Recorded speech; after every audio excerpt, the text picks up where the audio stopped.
4600 or on the web at cgibusinesssolutions.com. Bring your kitchen to life with Queen City Cabinetry, located at 87 Elm Street in the historic Sunbeam Mall in Manchester. Open Monday through Friday, 9 a.m. to 5:30 p.m. and Saturdays, 10 a.m. to 2 p.m.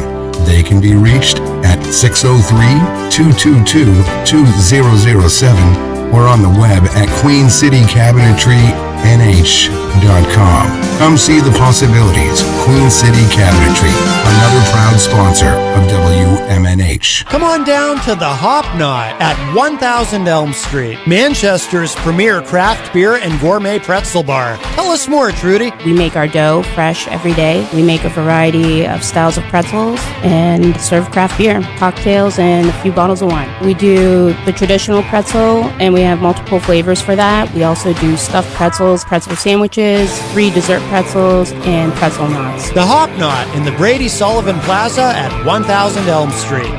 Clemento's Pizzeria, family friendly, awesome for a date night. Clemento's Pizzeria. For delivery, call 603-782-8450. Clemento's Pizzeria, the best pizza in town. 1875 South Willow Street in Manchester, New Hampshire. Best cocktails around. Come in as friends and leave as family.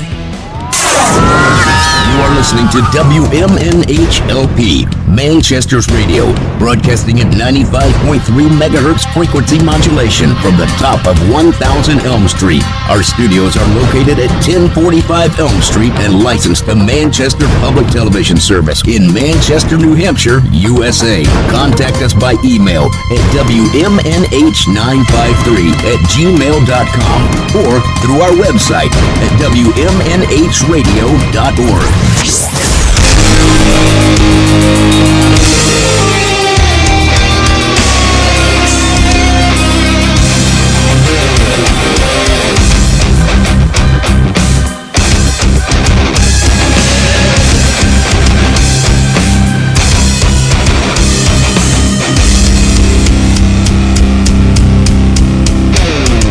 Strangers in the hallways, peaceful dreams are swimming in my head.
everybody, welcome. Here we go. Happy Monday. It is Matt Connarton Unleashed, and we are live from the studios of WMNH 95.3 FM in glorious downtown Manchester, New Hampshire. Also on Comcast 97 if you're in Manchester. And hello to all of our online listeners across the nation and around the globe. You can go to my website, mattconnerton.com, for all of your live streaming options, social media links, contact info, show archives, etc., etc.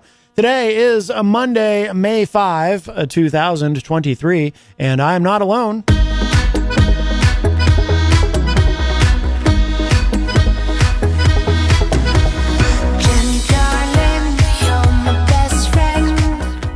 Jenny is here at the news desk. I am present. Yes, yes. On this glorious Monday afternoon. Yeah, it looked like, we got here. I thought we were getting here just in time to beat the rain because it looks like the clouds got very dark outside. I can't stop the rain. It looked like it was going to open up and pour, and then it hasn't happened, and now it looks like it's clearing up. When I came in on Friday, I was like, as I was leaving the house, I was like, oh, I hope I get there before it starts pouring, because it really looked like Friday it got really dark out there. Yes, it did. I couldn't go in the pool. And sad. And for the next several hours, it continued to look very dark out there. Like it was like the skies were just gonna. I got here. I'm like, okay, Satan cool. was gonna come out of the clouds. It just looked like the skies looked very threatening, and of course they were threatening you. How dare they? Yes, I was very upset, and Friday is my long day here because I do this show and I also do Retrospectrum Radio with Pauly C later in the evening. So I'm here and like from the moment I got here until it got dark outside, dark as like really dark as nighttime came in, I thought any minute now it's going to open up and start pouring, and it just never happened. You know what this means, don't you? No. All of our people out there who like to garden are going to have to go out and water your gardens now because the rain didn't come. Yes. That includes me. That's right. You're going to have to water your garden. Yeah. I like taking care of my babies. I know. They're going to give me food. That's right. Quite lovely. Well, welcome everybody on this Monday afternoon. If you'd like to join us today, the phone line is open, the studio line, 603-250-6007, 603-250-6007. You can also text me at 617-917-4476. I'm on social media at Matt Connarton. You can email me, matt@mattconnerton.com. And of course, you can interact and opine in the Facebook live chat, and we will say hello to everybody in there in just a moment. We would love to hear and enjoy your dulcet tones. If you could give us a call at 603-250-6007, 603-250-6007. Speaking of dulcet tones, Saturday night we went and saw at the Rex Theater stand-up audio. Two of the guys from the band were here with us on Thursday. It was Thursday, right? Wednesday. That they came in. It was Wednesday. They were here Wednesday. Wednesday. I can't keep it all straight. But they can't either. No, I'm only kidding. But they were here, and two of the guys were here, and promoting the show. And Jenny and I, they invited us to be their guests Saturday night at the Rex Theater. And wow, it was really, really good. That was awesome. Absolutely awesome. They put on such a good show. Like they're total showmen. The show is so enjoyable. The way they interact with each other on stage is awesome. I love that.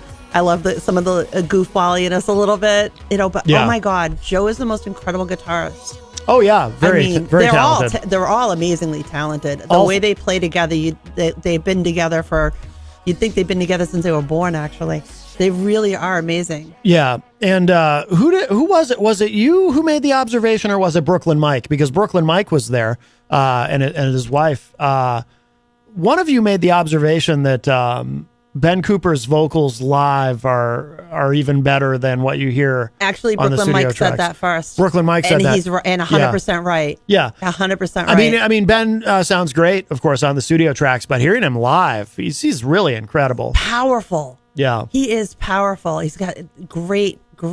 Oh my God, all of them. There's really. I mean, we heard them here in live. They were in studio, and I heard the recordings, and I like what they sound like and everything. But seeing them live, yeah. I like them way more. Way more. Just they put on such an amazing show. If you get a chance to go see stand-up audio, trust me, do yourself a favor, go.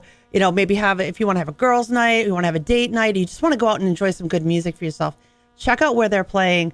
because you will not go wrong. They put on such a good show. It was over, and I'm like, wait a minute, is that it? It went, because it went by so. I was like, I want more. Yeah. But yeah, it really was that great. I really enjoyed getting to go. And thank you guys again for inviting Matt and I to go. It was a wonderful evening. And actually the first time I'd ever been in the Rex. And I loved it. Yeah, it's a nice place. It really is. The staff is super nice. They have these great like sippy cups that you can have like your ginger ale or whatever. And the seats are actually super comfy. Yeah. Yep. We had a wonderful time. And it was, no opening act. It was just them. An evening with stand-up audio.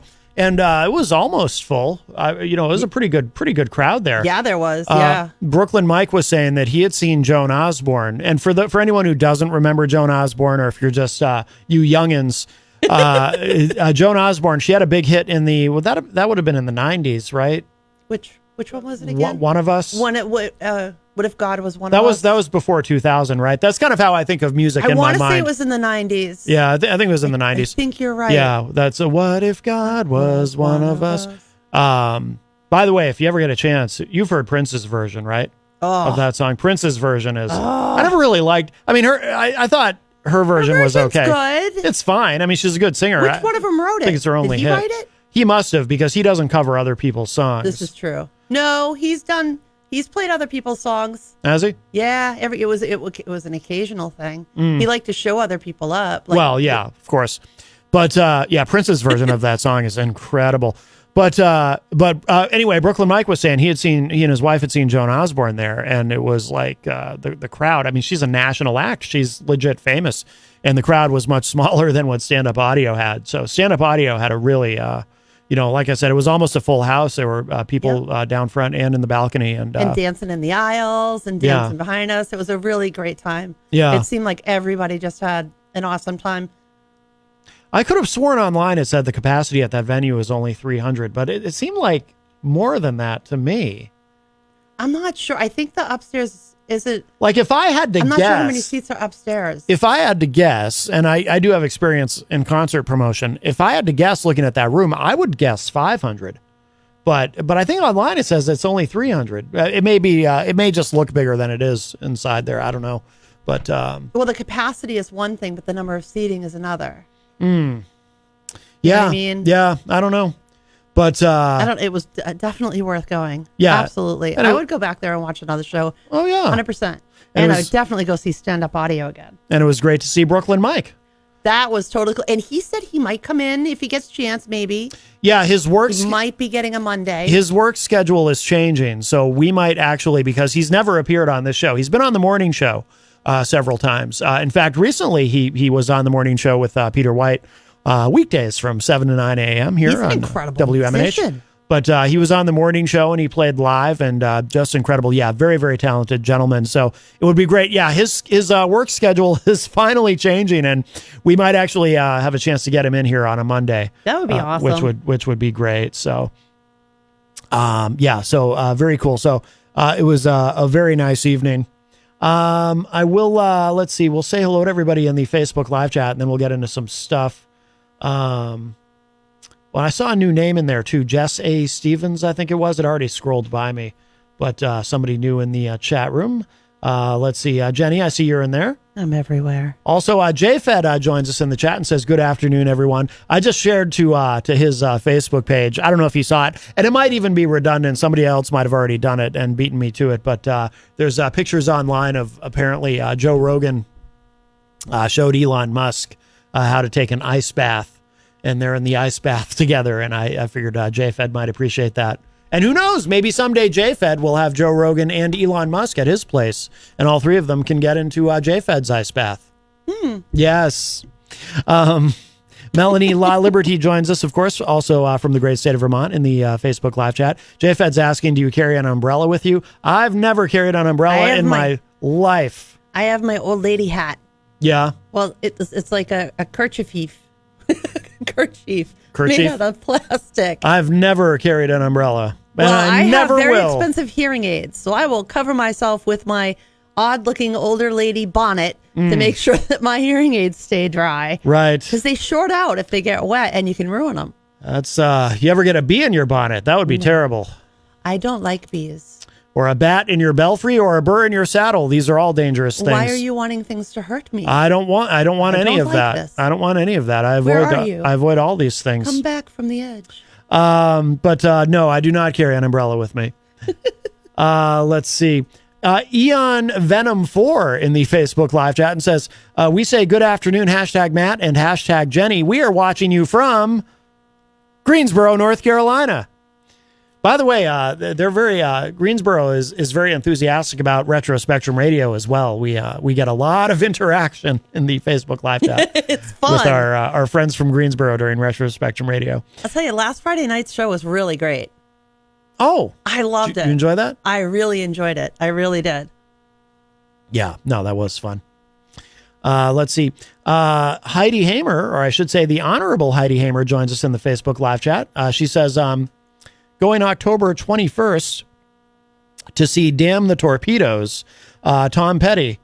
Oh, okay. It's a Tom Petty tribute show. Going to be a great show. The Rex is a great venue. We go quite often. Yes, very good, Heidi. Very good.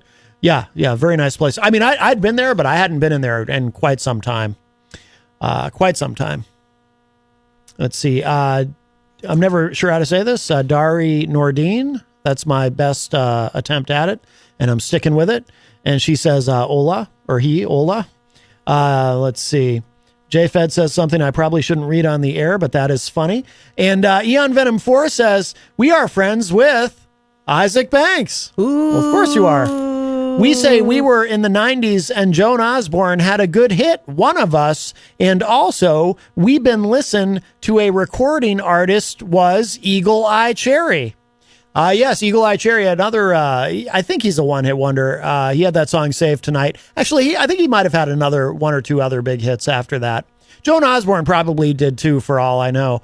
Sometimes artists are tagged as being one-hit wonders who aren't actually one-hit wonders. Right. Right. It's just that sometimes they're almost victims of their own success in a way, because sometimes an artist will have one song that becomes so iconic that it actually causes, they might have had a couple of other hits, but that one song causes people to forget about the other hit songs that they had. Eon Venom 4 also says, we are a pop singing group. We are a man band, #Matt. A man band? Mm-hmm. And also we listened to was The Verve, Bittersweet Symphony. Yes. Well, hopefully Texas Mike will be managing you soon as well, in addition to his duties managing and producing New Force of the Spark. Eon Venom 4 also says, we say Jamie Walters was a one-hit wonder, we said. Yes, I believe Jamie Walters, legitimately a one-hit wonder, had a big hit with How Do You Talk to an Angel? And I think that was it for Jamie Walters. So I have breaking, exciting news. Okay. I do. I was just talking to William from Sepsis and found out they will, in fact, be in studio tomorrow, right about the 4:00 hour. Then talk about tomorrow night's show that's taking place at Jewel. Doors are opening at 6. The headliner is Dead Reckoning. But we know some of these bands, our listeners love them, like Dust Prophet, Edgewise, that are going to also be there. And when they come in tomorrow, they're going to announce a co-headliner for Swarmy Fest this year. Oh, very good. Dun, dun, dun. So you got to stay tuned or tune in tomorrow to find out who that co-headliner is for this year's second annual Swarmy Fest, which, of course, we will be at. Yes. When is that? Do we know the date? I wrote it down and I have to look it up. I suppose it doesn't matter right now. We should focus on what they're doing tomorrow night anyway. Absolutely. Yeah. So you should definitely go to, if you want to go to Jewel tomorrow night, 6 p.m., doors open, $15 cover charge. The show starts at 7. Lots of great bands, Able Blood, Edgewise, Sepsis. I almost amalgamated their names together. Yes. Dust Prophet, and of course, Dead Reckoning. So tune in tomorrow to the show, and the Sepsis will be here live in studio. Yes, and Sepsis is in the chat room and says Dead Reckoning tomorrow in Manchester. Very good. Very good. Yes. Sepsis says, thank you guys so much. See you tomorrow. Yes, we look forward to that. Excellent. We are Swarmies. Absolutely. They're on my playlist quite a bit, actually. I have one playlist that I do that you heard a little bit of yesterday, actually. Yeah. That's my writing playlist that helps me write. And there's there's quite a few songs on there that are substance songs that I love. It gets the adrenaline going, and the next thing I know, I got 2,000 words on the paper. And we have a call. Our friend Shannon is on the line. Hello, Shannon. Hello. Hello. Hola. Hola. Buenos dias. Buenas noches. Bonjour. ¿Cómo estás or something? Yes. Huh? What? I don't know. I don't remember. I took 3 years of Spanish. I remember very little of it. Oh, okay. Hola. Hola. Well, I had a girl from the Mari from the Manchester Mental Health Center, and she was a beautiful girl, and about 20, whatever. Her birthday is January 16th, and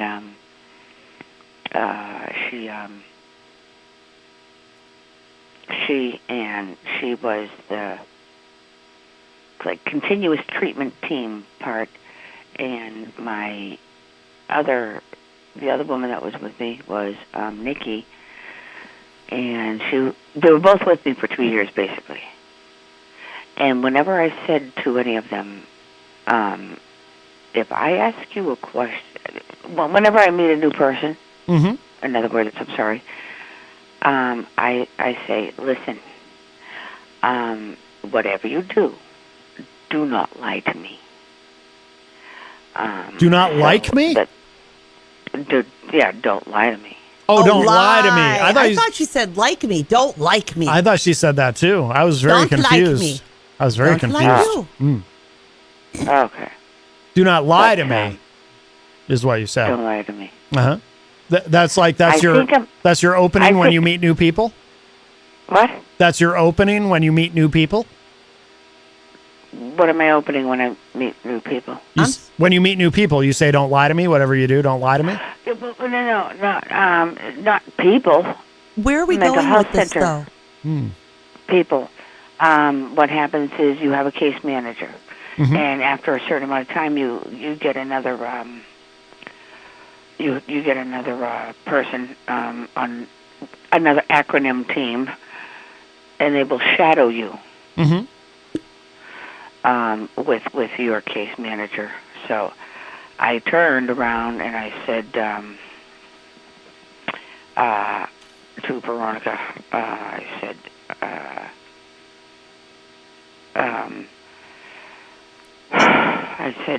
You sound tired. I tell all the people, all the people the same thing all the time. Whatever you do, don't lie to me. Don't lie to meaning. Whatever, but Jenny, I need some help. What's the matter, sweetie? I'm confused by the call. I got to be honest. Say what? I'm confused as to what you're trying to convey to us on the call today. I got to be honest. Can you give me a little more clarity? Clara. I feel like we've kind of wandered into the woods, Shannon. What? I feel like we've wandered into the woods. Can you bring us back to the road? Back to the road. Yes, there's cars road passing. position. I feel safer when there's people around. Yes, bring us back to the road, Shannon. Well, I didn't read that book or see the movie, but What? It's a good movie. I have the. Well, It's a good. What movie? yeah. What- Is there any way you I'm can? so lost. Oh, It's a good book. I have to change the phone when I call you guys sometimes, so I can turn the volume up. There's no volume up on this. Check this shit out. Oh, can't say that, Shannon. All right, we gotta go. Okie dokie, bye-bye. Gotta go. Goodbye. Okay. Yeah. Cannot swear. No. That's why we're on an 8-second delay. But yes, when that happens, we must terminate the call, which is unfortunate because I don't know about all of you, but I was quite stimulated. No. What? What? I didn't mean that. No, I'm kidding. Oh, Why do you slip there, bucko? well, she does have kind of a nice voice. For those who can see Maddie's face, no, it's super red. No. It's super red. No, listen. No, for the record, I enjoy Shannon's calls. She gets my sense of humor. She's fun, but Oh, ditto. that was a little what would be the word? Meandering. Left field. And you can't swear on the radio. So now I caught it. We're on a delay, so everything's fine. And Shannon, you're not banned from calling or anything, but the rule is. But I did have to terminate that call and just go wash her mouth out with soap or something. I think that's Shannon calls all the time. That's I think terrible. I think that's poison. Oh, you shouldn't do that? No. Oh, poison. Shannon calls all the time, and I think that's the first time that she's ever slipped and done that. So I'm not. No one's upset with you, Shannon. But we had to move on. Once I'm finding myself having to hit the dump button, we move on. We're moving on to more enlightening things. Moving on, but and not that word. I keep messing it up. And she couldn't bring us back to the road. I couldn't find the road. No, I was lost. We'd gotten quite far from the road. We were very lost. 603-250-6007 is the studio line if you would like to join us. 603-250-6007.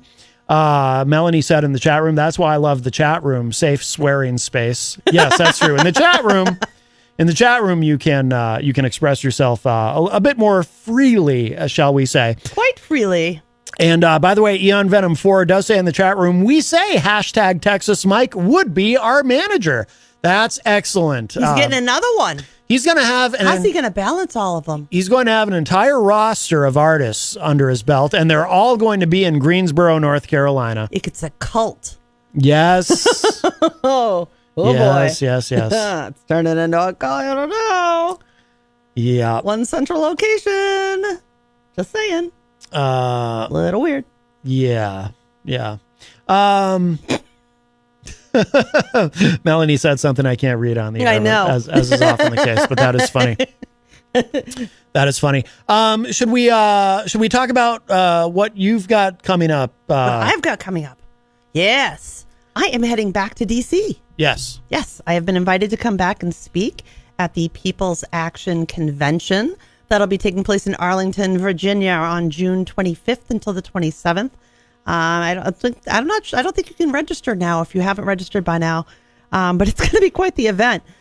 This is about 40 or so organizations from across the country that are gathering for this convention, and they're doing real work. They're not just getting around and just talking about things. They're actually teaching and learning the real work and how to be more effective activists and help to bring forth the issues that they deem important, one of which, of course, being patients over price or care over cost, which is where I've been involved in fighting against United Healthcare and advocating for a national health care.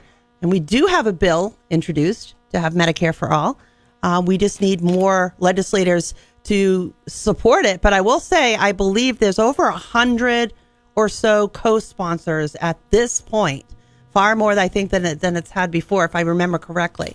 But it's not just, a couple of folks getting involved. There's a lot of folks getting involved.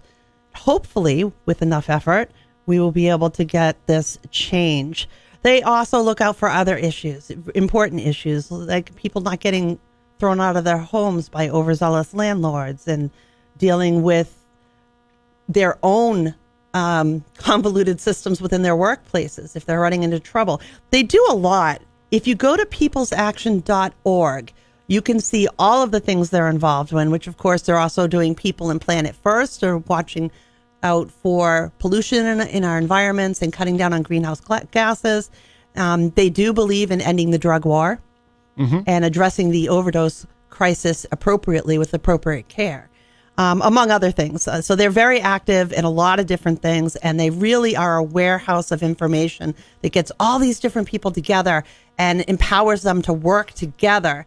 Because, it's one organization is fine, but when you got 40 organizations working together, you have more power to be able to institute more change in our nation. Yes. So that is, what are the dates on that? June 25th to the 27th, I will be there, yes. And I assume there will be video. There'll be video and such. I have no doubt of that. They do have videos up from last year's if you wanted to take a look and see what it's about. Yeah. I did hear that we are potentially doing some flash protesting involving buses. Really? I'm excited. Oh. Yes. We are going to go to various places and protest in person. Oh, very good. While we're working on sharing all of this great information and working towards, you and I getting to have what Congress critters never do without proper health care, proper housing. Well, speaking of no, that's excellent. Speaking of Congress critters, just a short side street. But when you mentioned that, and you mentioned healthcare, it occurred to me one of the things that Nikki Haley said during the town hall on CNN last night, and I have to go back and find the parts I missed. I didn't get the whole thing, but she was saying that she was talking about the VA.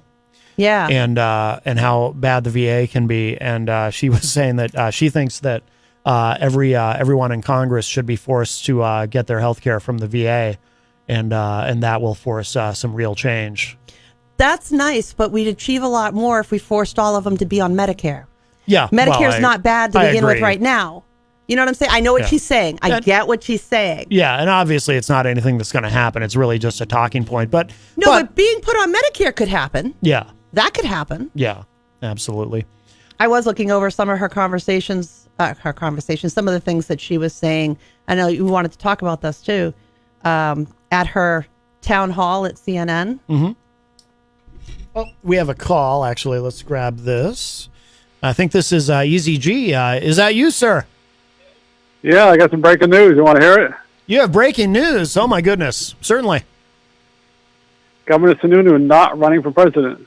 Well, that was breaking news a few hours ago. And we will talk about it, but that's okay. I appreciate you bringing it. It's funny. A few minutes ago, my buddy was saying that New Hampshire primary will be pointless because Governor Sununu will win, but not anymore.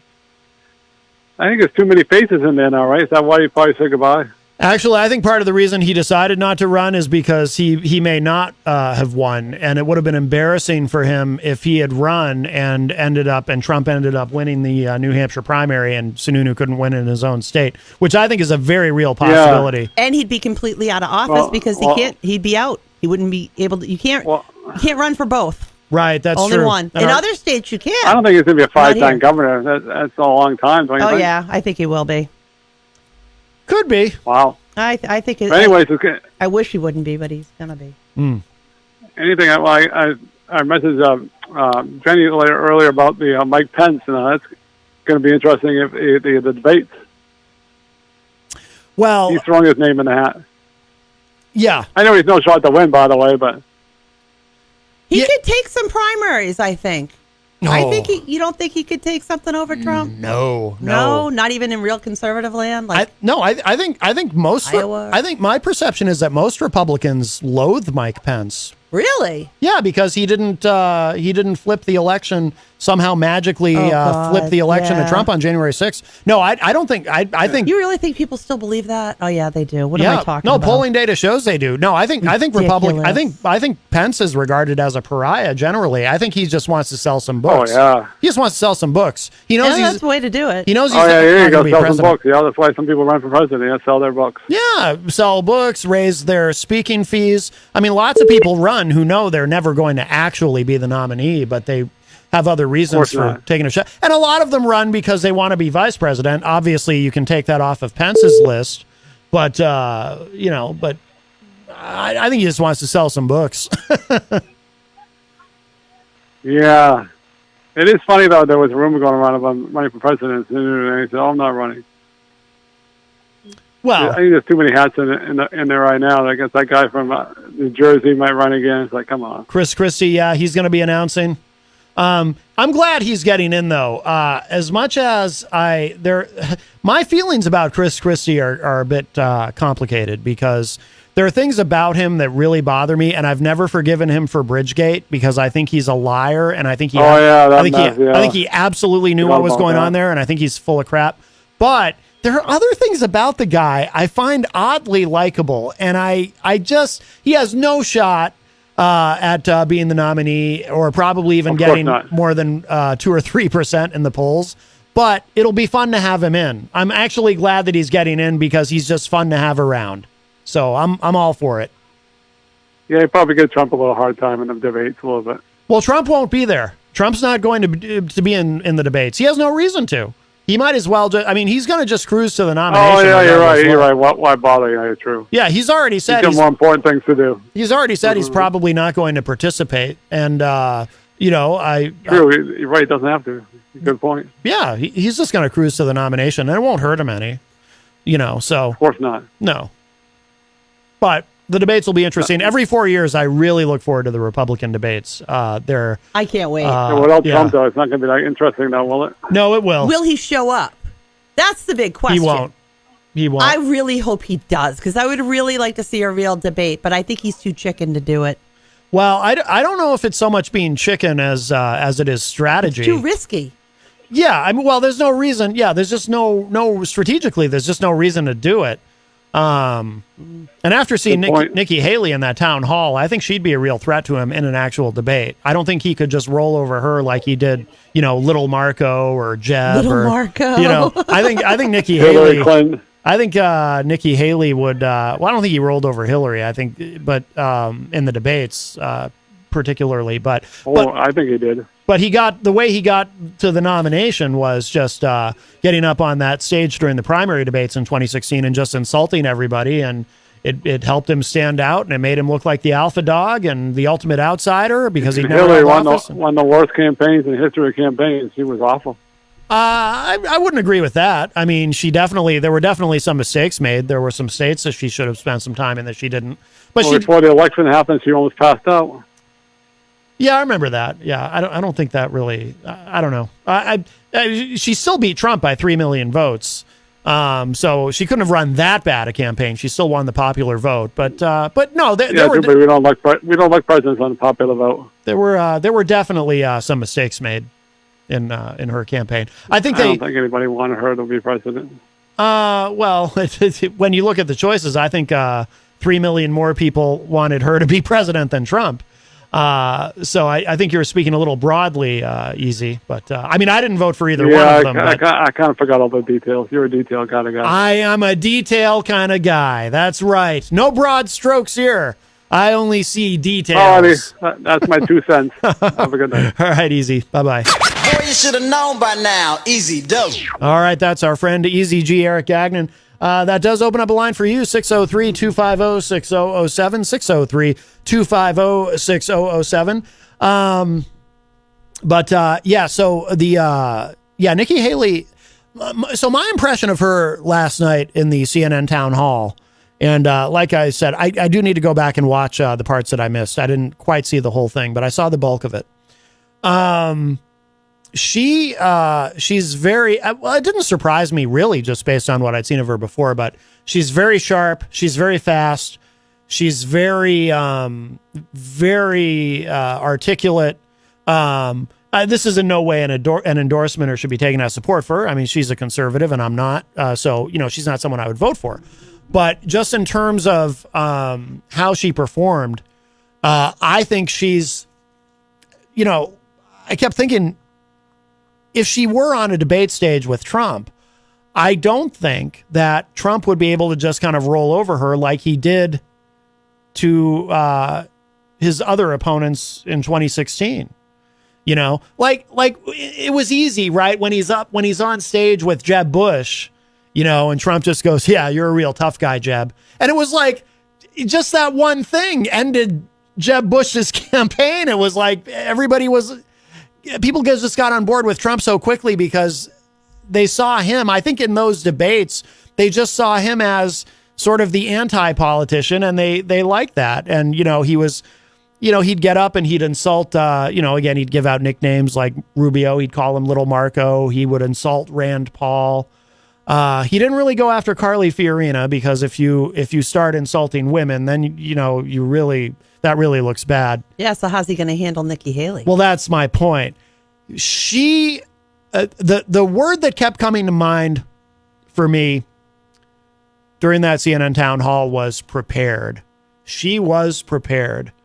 And she's very, very good at and again, I don't mean, that I agree. There were a few times I kind of wanted to throw up, but ideologically, we are not aligned, her and I. But again, just in terms of a dispassionate political analysis, she's very good.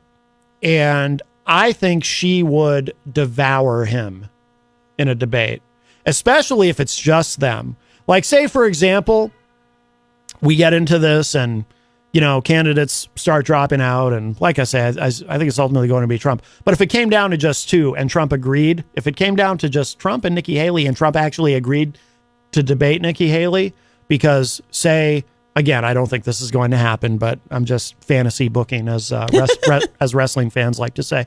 But imagine it comes down to just Trump and Nikki Haley, and she's doing so well and she's catching up to him that a decision is made. Okay, better debate her. I think she would devour him. Oh, I agree. Absolutely devour him. And something about Nikki Haley, and most people probably don't remember this because it's just one of those it's one of those moments in time that it's not significant to anything in the grand scheme of things, but for whatever reason, it just stuck with me, was when she was ambassador to the UN. And I don't remember what it was about, but there was some sort of an inconsistency in the policy of the administration. I have no recollection of what it was about, but I remember Nikki Haley had said something at the UN that did not comport with what I guess somebody at the White House wanted or what Trump wanted, or somebody didn't communicate something correctly. And Larry Kudlow, do you remember this? Larry Kudlow went on, I assume it was Fox. I don't even remember what show it was on. Larry Kudlow goes on because he was in the administration at the time and basically throws her under the bus. I don't remember it. Throws her under the bus and says, well, I think Ambassador Haley just got confused and she said the wrong thing and that's not our policy. But he kind of, he sort of gently, I shouldn't say he threw her under the bus. He tried to be a little bit gracious about it. He kind of eased her under the bus, but he did try to make sure that she was under the bus. He didn't come out like with all full of bluster and say, it's all Nikki Haley's fault. No, but he was kind of like, I think she got a little confused. And almost immediately she took to Twitter, and without naming names, without pointing fingers, she just said, I do not get confused. If I communicate something that I'm not supposed to, it's because somebody did not communicate correctly with me. And she was very firm in that. She wasn't having it. Larry Kudlow trying to, sort of gently ease her under the bus. She wasn't going under the bus. And I just, that won a little bit of respect from me because, she worked in an administration where you're not really supposed to yeah. Well, I suppose in any administration, really, ideally, you're not supposed to be fighting amongst each other if you're all on the same team. But no, but she wasn't having it. She wasn't going to let him just do that to her and then just pretend it was okay. She responded. And that won some respect from me for her. So anyway, she's tough. And I think she would be the most serious, if all things being equal, if it were a level playing field in terms of the polling and there was no clear front runner yet, I think she would be a serious threat to Trump. And I can't think of who else would be. She's scary too. She's got things about her that are scary. Well, she said some things during that town hall that scared me. Oh yeah, definitely. I've been reading up on a lot of her comments and yeah. We'll get there. There's some stuff I did not like. But there was this one part where it was like there was something I liked and something I didn't, all in one answer, where she was asked about Governor of Florida, of course, Ron DeSantis and his war with Disney, and she was like all on board with the so-called Don't Say Gay bill and said, it doesn't go far enough. It's like she's trying to get to the right of DeSantis on that. And she really, in my view, she really poured on the transphobia last night, which I didn't like. Oh, big time. Which she seems to like to do. But then she then turns around. So she's trying to get to the right of him and sort of complimenting him on that. But then she turns around and pulls the knife out and says, he's a hypocrite because he took money. He took a big campaign donation from Disney. And then just because they criticized him, even though she agrees with him on the bill, just because they criticized him, now he's at war with them and it's anti-business and being anti-business is anti-conservative. And, she doesn't agree with any of that, what he's doing there. So I agreed with her on that part. Yeah, it was interesting. But I think she's, again, all things being equal, if you take Trump out of the equation, I think she'd be a very formidable potential nominee. I don't know who else is in that field that Trump couldn't just roll over. I mean, we know Trump can roll over Mike Pence because Trump, we know this, even though Pence did stand up to him about, overturning the election, we do also know that Trump can put Mike Pence's family in danger. Of course, I'm alluding to January 6th, and Pence will just find a way to be totally okay with it. I guess. God forbid God forbid Pence show any real emotion about putting his family in danger. Yeah, that one's kind of weird. Yeah. So we know Trump can easily roll over Pence because ultimately Pence will say, yes, my liege, whatever you say. Waiting to see what kind of a nickname he gives Nikki Haley. He won't. You don't think he will? He won't. Because it's a woman? Correct. He won't give Nikki Haley. He's going to be He'll call her a nasty lady, though. You're a nasty lady. He might. He might not even do that. I think he's going to be careful. There's two people he's going to be very careful about. Nikki Haley's one of them. And the other one I think he'll be even more careful about is Tim Scott. Really? Yes. Ah, that's why you think, huh? Yes. I'm curious. All right. So she specifically disagreed with the rest of the field last night in not supporting Trump's opinion on the Ukrainian war, or DeSantis calling it a territorial dispute. She totally disagrees, and she seems to be in favor of supporting the Ukraine winning. She warns that it could be the start of a world war. This is the only area that stood out as far as to me that I could relate to her in any way, because 90% of what she was saying made me cringe. Yeah. But in this particular instance, it was interesting that she is taking a different stance than everybody else. See, to me though, she overcorrected. You think? Yeah, because why do you think that? Because while Trump says, oh, I'll have that solved in 24 hours, we all know, people will lie to themselves, but if you're being honest with yourself, we all know what that means. That means Trump's going to get in there and tell Vladimir Putin, okay, you can have it, and we're just going to stop helping Ukraine, and it's yours, buddy. That's what that really means. I know some people will tell themselves that, no, that's not what Trump means. It is what it means, and deep down, you know it. And yeah, of course, you have DeSantis, who called it a territorial dispute. Which is gross. Vivek Ramaswamy, who my dad likes. I don't know if my dad realizes this, but Vivek's position apparently is just make concessions to Russia, which is another way of saying just let them have it.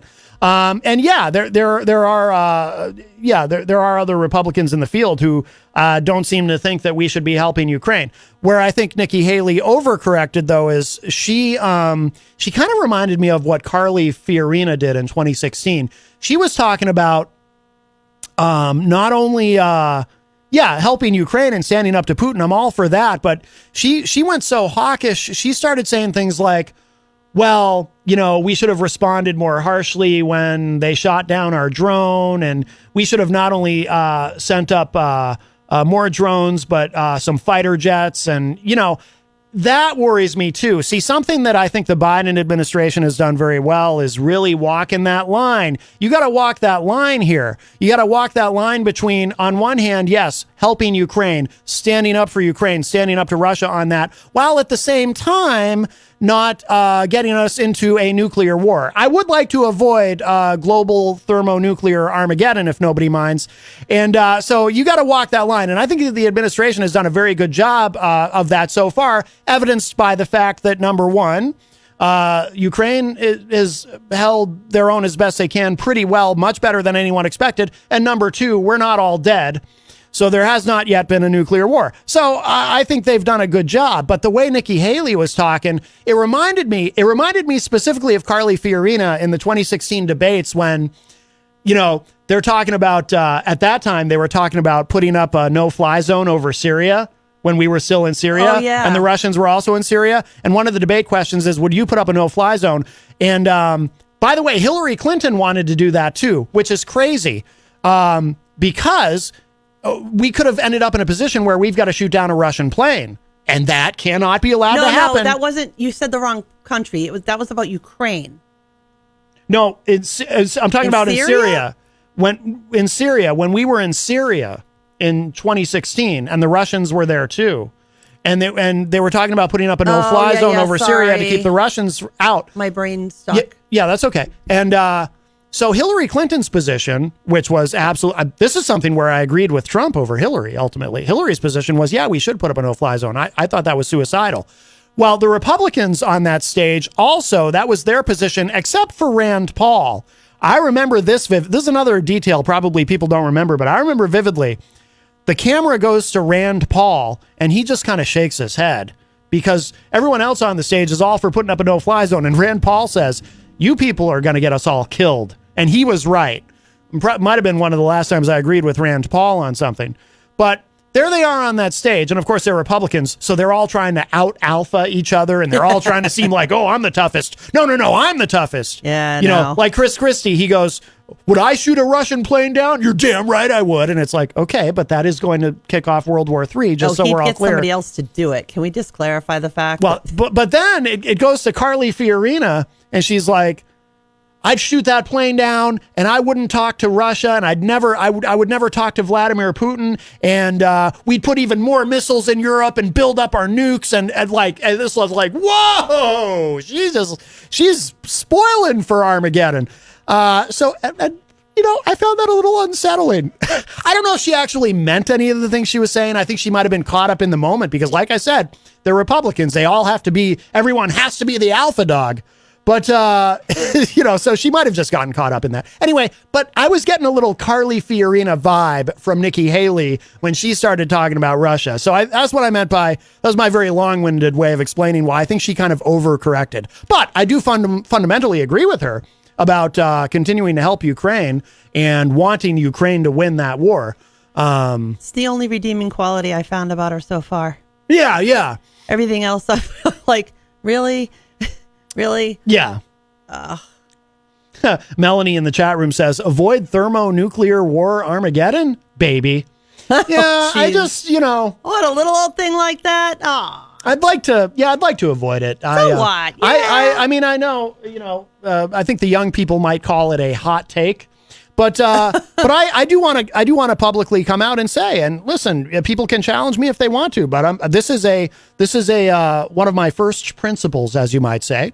I am firmly opposed to nuclear Armageddon. I will go on record as saying that I say nay to that. So anyone out there, if anyone's pro nuclear Armageddon, if they want to call in and debate me on it, I'm happy to do so, and I'll hear you out. But I think it's a bad idea.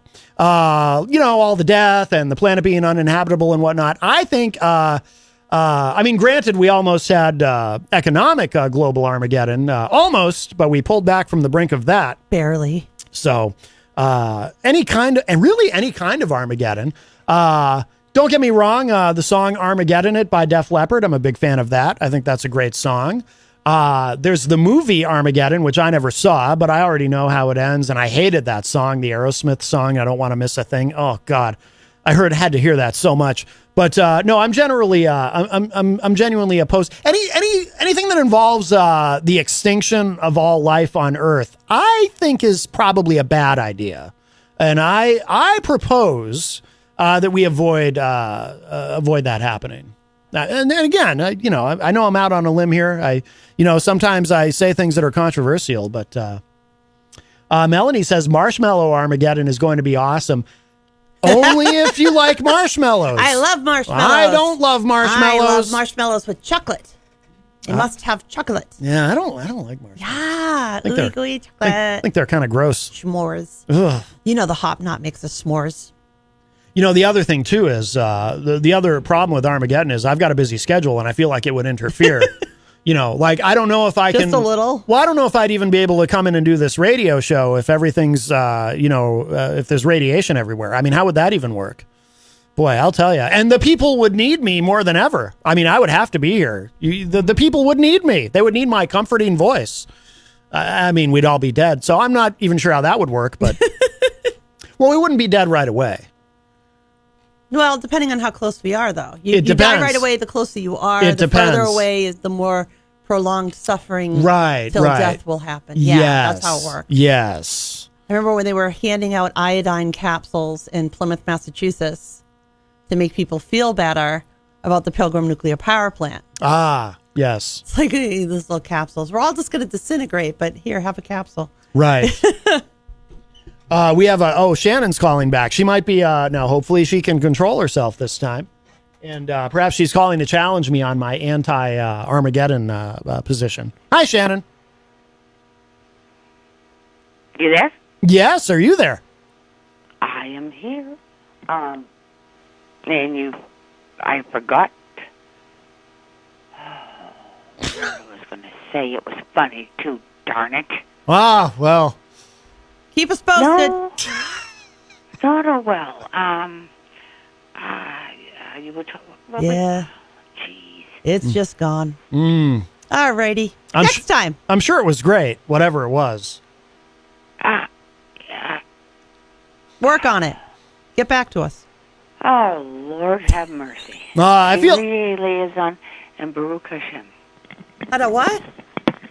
something about Veruca salt or something. That's I like that. I haven't thought of that one in a long time. There's a fun band. That's an example of a band people think is a one-hit wonder because of Seether, the song Seether, but they forget they had a follow-up with Volcano Girls, which was also a big hit. But see, Seether was such a big hit that people forget about Volcano Girls, and they think that Veruca Salt's a one-hit wonder. It's a travesty. Mm-hmm. It certainly is. Well, it's too bad because I think whatever Shannon had, it would have been brilliant. And I feel that we've probably missed out on what would have been some truly remarkable comedy. I imagine that whatever Shannon had tried to have prepared, that it would have been so funny that we would still, we'd still be laughing now several minutes later. It would be we'd be engulfed in the hilarity of it all. That's what I think. I don't want to be engulfed. That doesn't sound good. Yeah. No engulfing me. Melanie 5 feet. Melanie says, dolls coming to life to kill us all, Armageddon? Stop it. No, that actually sounds even worse than the marshmallows. I mean, I would take the marshmallows over that. My I goodness. want marshmallows. Yeah, no. I'll pass on the other. How does a marshmallow Armageddon happen, even? The clouds turn into marshmallows, and then they start to fall from the sky. Well, that sounds... so it would be related to climate change. Yeah. Yeah. See? I get it now. Chemtrails are the one that are going to create the marshmallows in the clouds. See? I understand. I oppose that as well. I want the cloud. Why? Look, I'm an institutionalist. I'm old fashioned. I want the clouds to remain clouds. I don't want them to be marshmallows. And that's another hot take, as I believe the young people say. But that is my position. Now and I want a chocolate covered marshmallow. people can challenge me if they wish, but no. So those are the two things that now you all know about me. I'm opposed to nuclear war and marshmallow clouds. You are an anti-marshmallow. I am. Terrible. I am. You are terrible. Well, it is the top of the hour. It is. So we're actually going to get to break on time today. We're going to play some. Don't get used to it. That's right. We're actually going to play some Edgewise. They're one of the bands that will be tomorrow night at the show at Jewel. Yes. Along with Sepsis and Dust Prophet and Dead Reckoning. Dead Reckoning is the headliner. Yep. So and we're going to have Sepsis is. Did William say, is it just Sepsis coming in, or are they going to? I think it's just Sepsis. I'm not sure that somebody else is going to be coming in with them. Well, we'll see what happens. It may be a surprise, but they are going to officially announce the co-headliner of Swarmy Fest. Yes. By the way, Eon Venom 4 says, we say we love Swiss rolls. And the other band is Able Blood. Able Blood, yes. Yes, I wanted to make sure to get that out. I have heard of them, yes. Miriam Janish joins us in the Facebook live chat, by the way. Hello, Miriam. All right, let's take a break. We're going to play some Edgewise, and then We will show some love to our amazing sponsors, and then we'll be back with hour number 2, numero dos of Matt Connarton. Unleashed, we are live. Don't go away. Plenty more to come.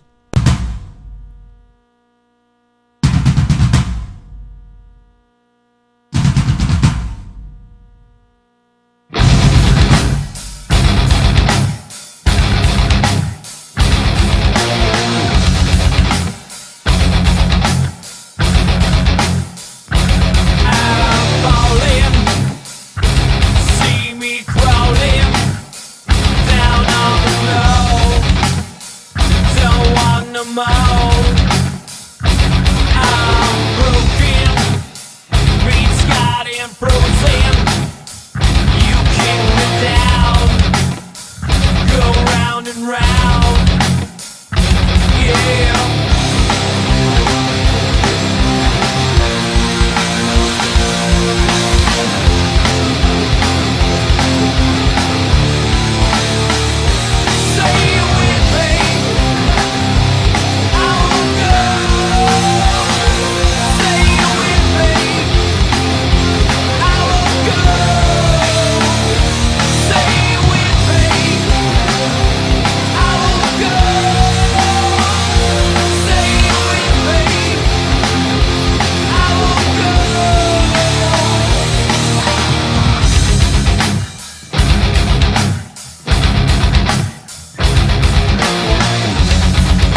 Come on down to the Hop Knot at 1000 Elm Street, Manchester's premier craft beer and gourmet pretzel bar. Tell us more, Trudy. We make our dough fresh every day. We make a variety of styles of pretzels and serve craft beer, cocktails, and a few bottles of wine. We do the traditional pretzel, and we have multiple flavors for that. We also do stuffed pretzels, pretzel sandwiches, 3 dessert pretzels, and pretzel knots. The Hop Knot in the Brady Sullivan Plaza at 1000 Elm Street. Bring your kitchen to life with Queen City Cabinetry, located at 87 Elm Street in the historic Sunbeam Mall in Manchester. Open Monday through Friday, 9 a.m. to 5:30 p.m. and Saturdays, 10 a.m. to 2 p.m. They can be reached at 603-222-2007 or on the web at queencitycabinetrynh.com. Come see the possibilities. Queen City Cabinetry, another proud sponsor of WMNH.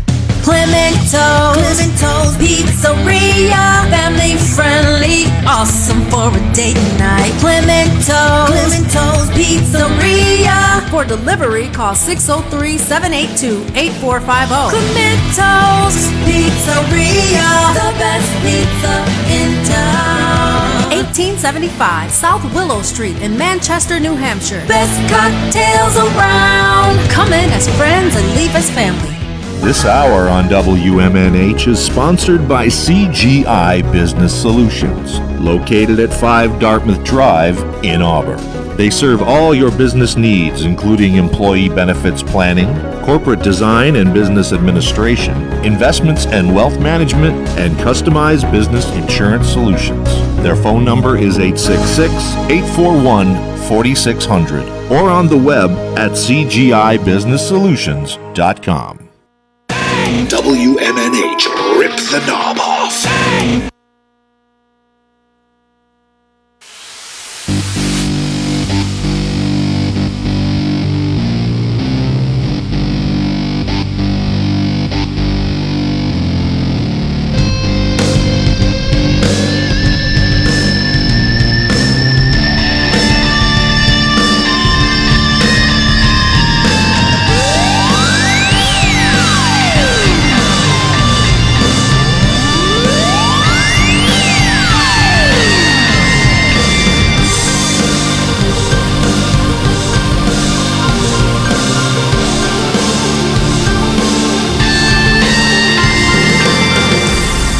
Welcome back, everybody, as we enter hour number 2, numero dos of Matt Connarton Unleashed. And we are live from the studios of WMNH 95.3 FM in glorious downtown Manchester, New Hampshire. Also on Comcast 97 if you're in Manchester. And hello to all of our online listeners across the nation and around the globe. You can go to my website, mattconnerton.com, for all your live streaming options, social media links, contact info, show archives, etc., etc. Today is Monday, June 5, 2023. Jenny is here as well at the news desk. Present I am. Yes. And if you'd like to be with us, the studio line is open, 603-250-6007, 603-250-6007. You can also text me at 617-917-4476. I'm on social media at Matt Connarton. You can email me, matt@mattconnerton.com. And of course, you can interact and opine in the Facebook live chat. But the best thing to do so that we can hear and enjoy your dulcet tones is to give us a call at 603-250-6007. By the way, I did see Mike from Queen City Cabinetry is in the Facebook live chat. Hello, Mike.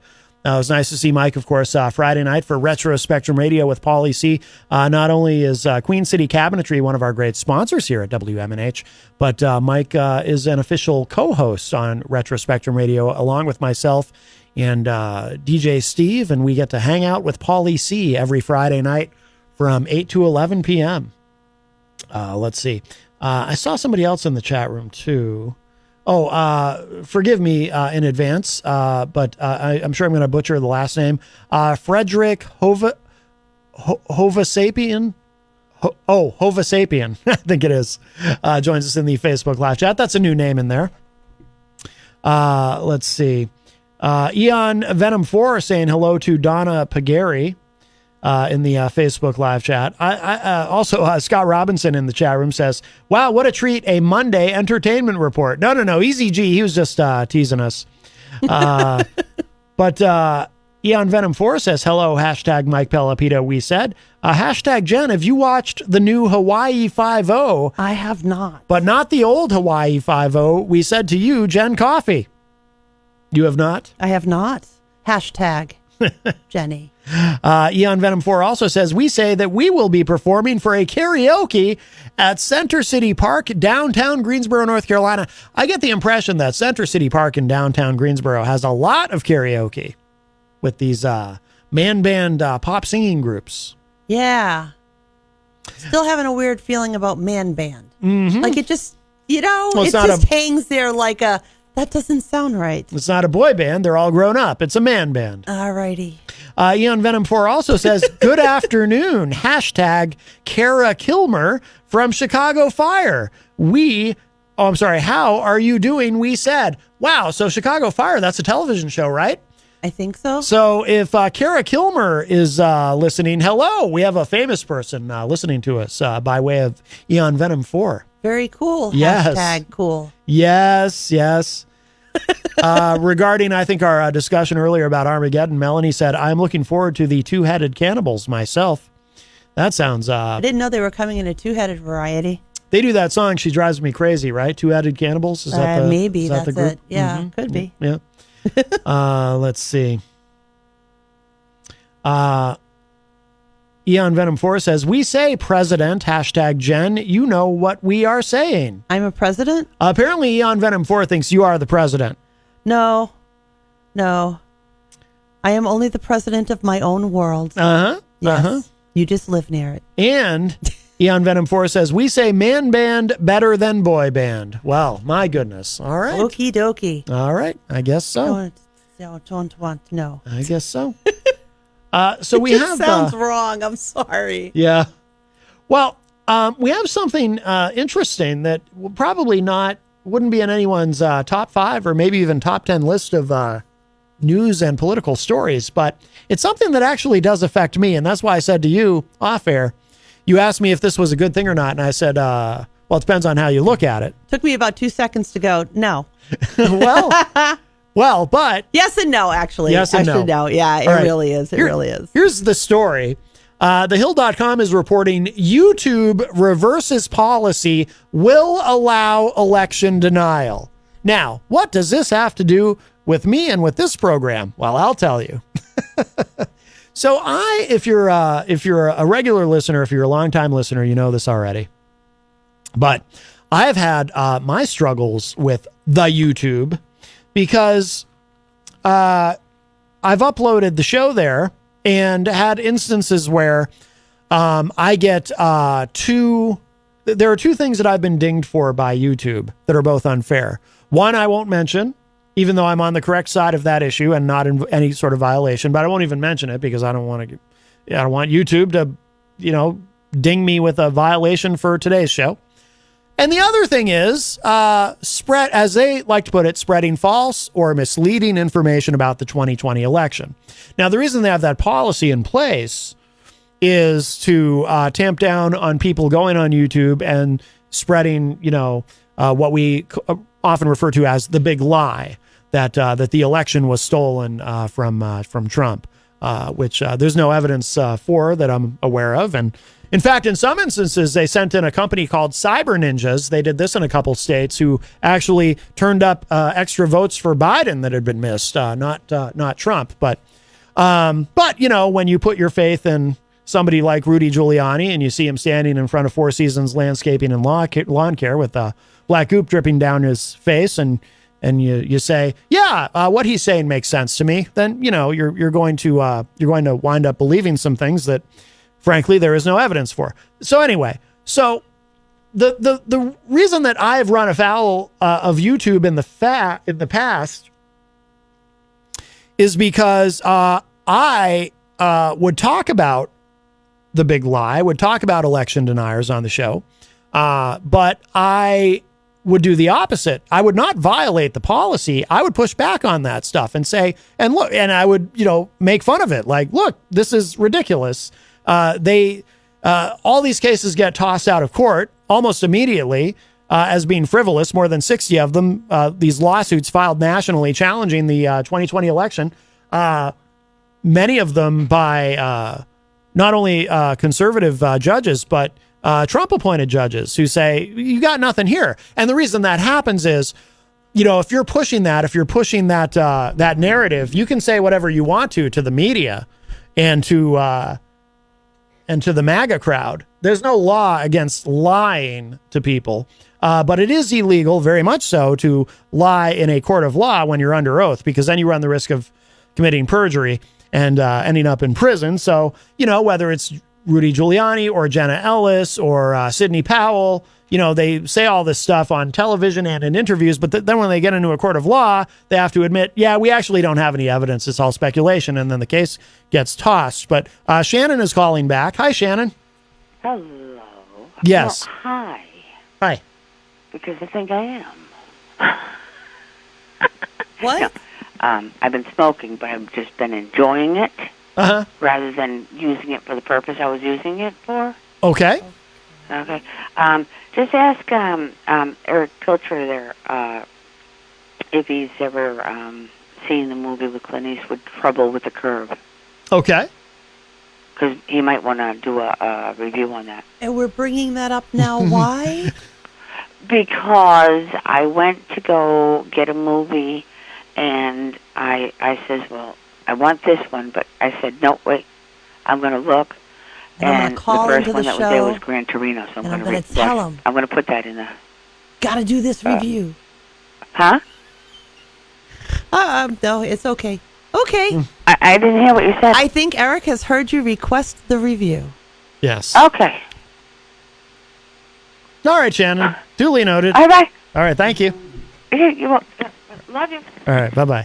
All right. I'm so confused today. So, yeah. As I was saying, Okay. So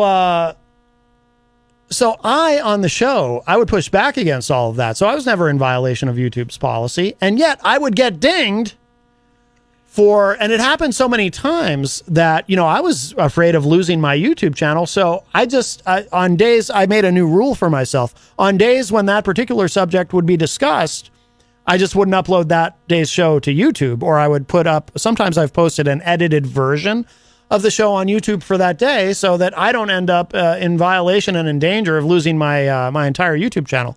Even though I was not in violation of the policy, I'm pushing back against all the nonsense. But my theory is what happens is a bot picks up on what I'm saying, and maybe I'm quoting somebody else who says something, who's spreading election denialism, and the bot picks up on that and says, oh, this guy's spreading election denialism. We need to give him a strike. And then I appeal it, and the appeal's denied. I appeal it thinking maybe an actual human will listen to this and realize, oh, no, that's not what this guy's doing. I don't think there's humans involved anymore. Yeah, but then the appeal gets denied. Oh, no, there was one that I won recently. That's right. I did win an appeal. A few. Was that the first time you won it? Yes, I actually did win an appeal. That's right. I forgot about that. They said, yes, Matt, we reviewed your content, and we've determined that you were not in violation of our policy. Anyway, YouTube is now reversing the policy, so I guess now I don't have to worry about it. When you read their full statement, though, I like what they have to say. I have to say, you know what I mean? Yeah. They're attempting to make sure that they don't shut down genuine discussion and debate, even if it's something that you do consider controversial. Right. During an election, especially where this is an election coming up. They literally said the ability to openly debate political ideas, even those that are controversial or based on disproven assumptions, is core to a functioning democratic society, especially in the midst of election season. And they intend to keep looking out for things that may be telling people misinformation, like, not sending them to the wrong place to vote or something of that type of thing, or something that's an inciting of violence, harassment, hate speech, which I don't think they do a great job on that one, but that's what they're going to say that they'll take out. They're no longer going to be removing the controversial stuff because they don't want to shut down the conversation. By the way, this is a new name in the chat room. Welcome. Eric Nanarone, if I'm saying that correctly. Eric says, YouTube doesn't follow the Fair Uses Act of 1976. I'm a podcaster and have had a ton of issues with YouTube. They take things down for no reason. Yep. Oh, yeah. Yep. Absolutely. There is a podcaster that I listen to all the time on YouTube, and he's always like ad-libbing or making comments like, oh, we're not going to put that on the YouTube. Yep. You know, I'll have to edit this out for when we upload it. You know, he'll like say a verbal disclaimer. Yeah. Which I don't know if that really works, saying something while you're recording a live. I don't know if that actually works to protect you. Well, if he's doing it, and but he's gotten dinged too. Yeah. And he's one of the bigger podcasters. Well, you know what's funny? So when this first started happening, when I first began to experience this phenomenon, I just assumed, well, you know, because obviously there's big shows on YouTube that talk about the same stuff all the time. And I thought, you know what? It's because, you know, I'm a very small fish in a large ocean of content creators.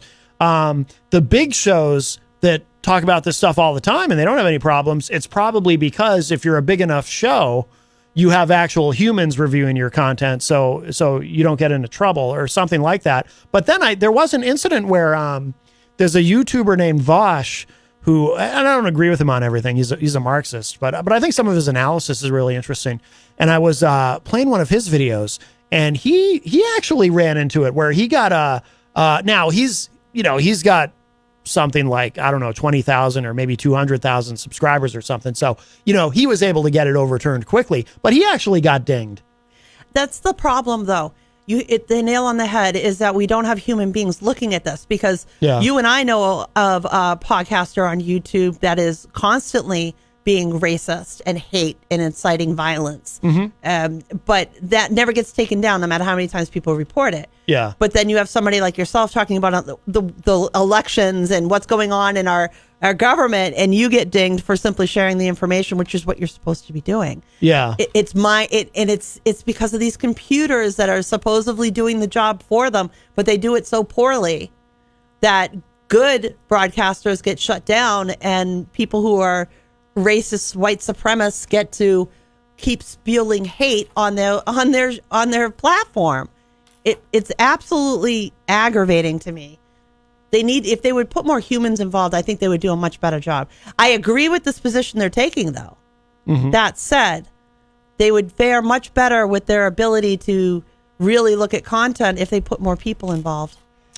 I wonder if they're seeing a lot of people abandoning YouTube and going to Rumble, and that has caused this policy change. I mean, I kind of doubt it, because I don't think YouTube has anything to worry about, but I do kind of wonder. You know, and I've talked about Rumble. I mean, Rumble is dominated by conservatives, but anybody can have a Rumble channel, and I have a Rumble channel with content on it. I kind of like it that I don't fit in, because I don't know. I guess I just like to pee in the pool.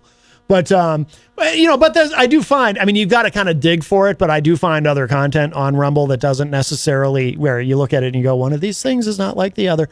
But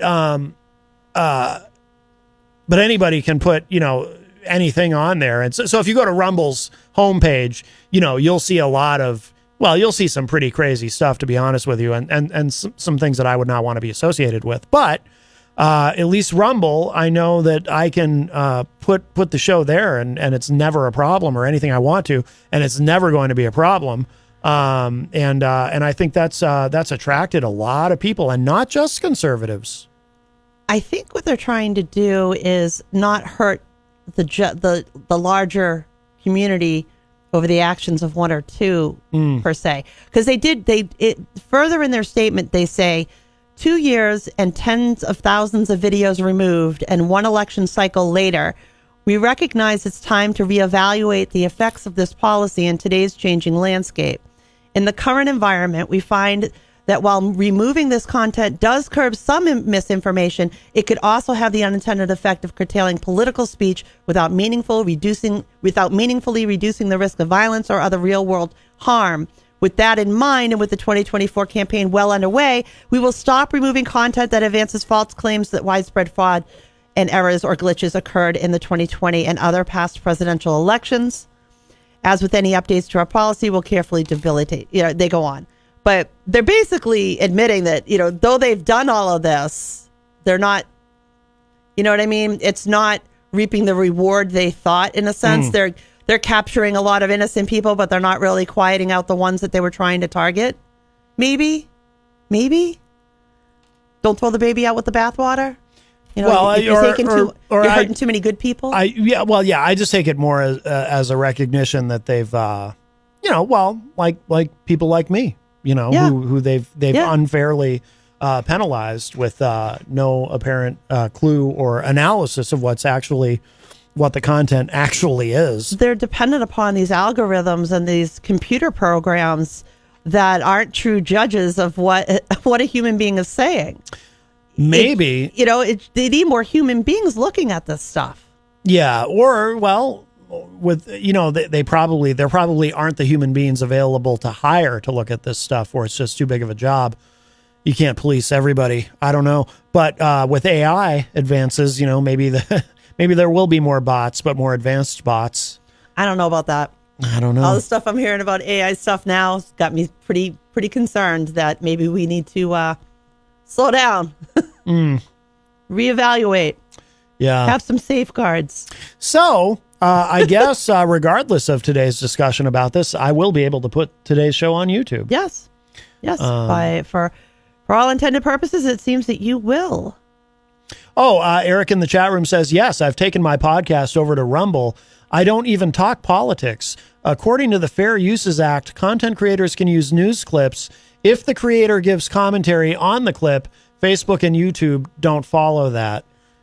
Well, there are ways to do it. Well, Facebook, so... Don't you have to over talk it or... Yeah. You know what I see a lot of people on YouTube do is, well, if they're commenting on somebody else's content, the content is in a small window and kind of in the corner, and they're careful not to play. There's all kinds of tricks. Like you don't play too much of it without interrupting it or talking over it. With Facebook, it's interesting because with Facebook, what happens to me is, I will get a copyright claim on, say, for example, we play a lot of independent music and local music, but on this show, but that's what I prefer. But if I do play something that's a national act, I might get sometimes a copyright claim, but then I dispute the claim. I say Facebook is really good. Like Facebook, I almost always win. Whereas with YouTube, it's difficult. With Facebook, I'll say I'll claim fair use, and I say we are a federally licensed FM radio station. Our show discusses news and current events, and all content is used for that purpose. And most of the time, they immediately remove the copyright claim on the video. If I say that, I use the same verbiage every time. Most of the time, they remove it immediately. Facebook has been really good about that. And it's been a long time since I got knocked off of Facebook during the show. Oh, very long. Because that used to happen occasionally too. I would play something, and then all of a sudden the Facebook feed would be interrupted. Everything else would still be going because we're on FM radio, but the Facebook feed would get interrupted and I'd have to restart it. That hasn't happened in a really long time. So that's gotten better. So I actually think Facebook has been pretty good about it, but I just claim fair use on everything. But YouTube has been a problem, but maybe that's about to improve. This might be a stupid question, but I know I've seen a lot of podcasters where they're doing a reaction to this news story or what have you, but they're playing a game at the same time, and the game is up on the screen. Does that somehow protect them? I don't think so. I think that's a Twitch thing. No, I see it on YouTube. I know, but I think that's a Twitch thing that has migrated to YouTube. Oh. Because Twitch started as a gaming platform, and there's a guy named I'll see Vouch do it, or there's another guy on YouTube named Destiny who his real name is Stephen Bonnell, but he's actually, his politics are a lot closer to mine than Vaush's are. Destiny's kind of a center left guy, but he's he'll do that some of his YouTube videos because what I think he does is I think he does them on Twitch, but then he uploads them to YouTube afterwards. So he's live on Twitch, but then he takes it and uploads it to YouTube. But a lot of his are like that. And he's a very, very smart guy. So he's so smart and so quick, he's able to play a video game while having a political debate with somebody. And it's really, actually, if he's having an official debate with someone, he's not gaming while debating them. But if he's just kind of debating another streamer more casually, yeah, he'll be playing a video game while he debates them. But I think that started with Twitch, because Twitch is that's really how Twitch started. People streaming, playing video games, but then politics worked its way into it. And so now you have political commentators who play video games, or gamers who do some form of political commentary and discourse. And, then they also have their YouTube channels. So I think that's where that came from. So. Yeah, it was just a thought, because, it gets tricky for podcasters to be able to do what they're trying to do without getting booted. Oh, one trick I've seen recently, changing the speed. I've seen. Yeah. So say, for example, how on YouTube you can change the speed of the video? Yeah. I've seen some YouTube streamers, they'll be commenting on someone else's content on YouTube, and they will, but they'll speed it up. It's especially useful. There's some people you can't do that with. Like, for example, if you're commenting on something Ben Shapiro has posted and you speed it up, you're not going to know what he's saying, because Ben Shapiro talks too fast anyway. But if somebody like me, like, I'm not a particularly fast talker, I'm a medium talker. So, if someone wanted to comment on something I was doing, they could probably just speed it up a little bit. And what that does is, so you can comment on what the content is. You can cover more ground more quickly because you're speeding through it.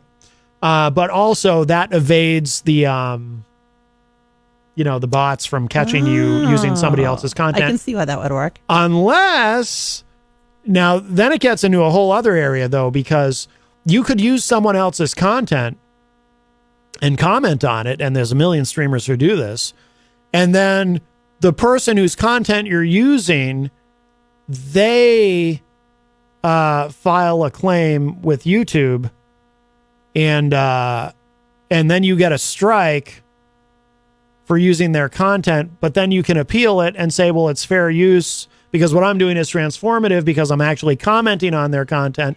It all gets very complicated. It does. And, but I'll tell you, it can be particularly harrowing for and I don't know from personal experience, but for YouTubers who have thousands or tens of thousands or hundreds of thousands of subscribers, and they're doing that, they're earning a living on YouTube.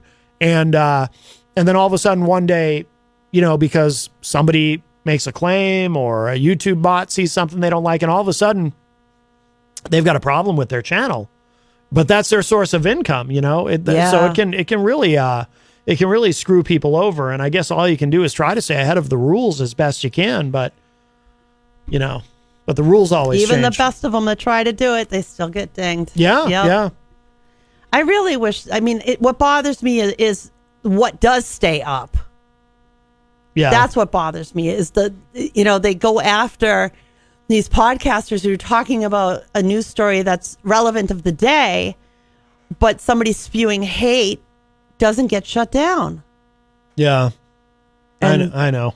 It's frustrating. By the way, Eric, feel free to drop a link in the chat room. Oh, yeah. If you'd like to hawk your wares, as we say, if you want to drop a link to your podcast. And show us your podcast. Absolutely. And we'll check it out. We like to support everybody. Absolutely. By the way, Eon Venom 4 in the chat room says, we say #Jen. We were just kidding with you about president stuff. I know. And President Biden, we say, he is the man. We said #Jen and #Matt. My goodness. Let's see. And Eon Venom 4 also says, we say that everyone will be excited for us. Oh, wow. I'm already excited. 603-250-6007 is the number, 603-250-6007 if you'd like to join us today on the studio line. I wanted to touch on this. I got into it just a little bit on Friday, but it was a very busy show, and I felt like there was a little bit more to say, even though the issue is resolved for the moment. But as far as the debt limit goes, thank God they got a deal and it passed. And Eric's podcast is the Nanosecond podcast. Nanosecond being 2 words. Actually, you know what? Here, just so I don't lose it, I'm going to go ahead and click that link and get it saved. I just want to make sure I don't lose it in the. Every once in a while, because as you know, sometimes you can go back and look at the chat room after the show, and some of the comments are missing. So I wanted to make sure I had that. Okay, I have that problem. I really do. Yeah. It's weird. So thank you, Eric. We'll check that out. Absolutely. The Nanosecond podcast. Thank you. So I was very relieved, of course, that we avoided economic Armageddon by not entering default. And what I also wanted to say, though, is, I have some thoughts. First of all, I would like to ever have to go through that again. So I really hope that there is some sort of a movement and a sincere effort to look at just getting rid of the debt limit once and for all, so we don't have to go through this ever again. Obviously, we once again avoided calamity, but even coming close is bad for the economy, and it's scary and it's stressful. And I really thought that we were going to end up in a point. Look, by the way, and part of why I'm talking about this, I have a little bit of a mea culpa. I want to just say to anyone who was, look, I was getting very pessimistic about this. And I try not to be, I love politics as maddening as it can be. And I love talking about it, which is a big part of why we do this show. But if I dragged anybody down or I put anybody in a bad mood with my pessimism and my negativity, because I really did think there was a chance that we were going to go over the fiscal cliff this time. I really did. I do apologize if I brought anyone down with that. I was more negative than usual, but you were being real. Come on. I really, this was real. I really did think that this might be it. Yeah. And economists across the board will tell you it would be absolutely devastating. Don't listen to Chip Roy from Texas. He doesn't know what he's talking about. Who talked a good talk, but his vote went different, didn't it? What do you mean? I thought I heard something earlier that he actually didn't stick to his guns, but I might be wrong. Oh no, he did, and now he wants to get McCarthy out of there, of course. Oh, of course. No, but so I'm sorry to anyone who I might have brought down. Having said that, so I want to say, well, first of all, Kevin McCarthy, House Speaker Kevin McCarthy. I'm very critical of him for a number of reasons, but I will say this: he did win a little bit of respect from me. I almost can't believe I'm saying it, but he got this done, and I really was skeptical that he could maneuver through this. After watching him when he was elected Speaker, it was on the 15th vote where he was finally able to secure the speakership. And, and I'm thinking, he really had to give away the store to get that. So this makes him a very weak speaker. And I underestimated him in the sense that I thought that he had underestimated just how difficult it was going to be to get this done in the House when you've got these House Freedom Caucus members who he had to capitulate to so much in those negotiations just to get enough support to squeak by and be elected Speaker. I thought that they had much more control over him and that he didn't realize how much control they had over him. So when he said, we're not going to default, I didn't believe him.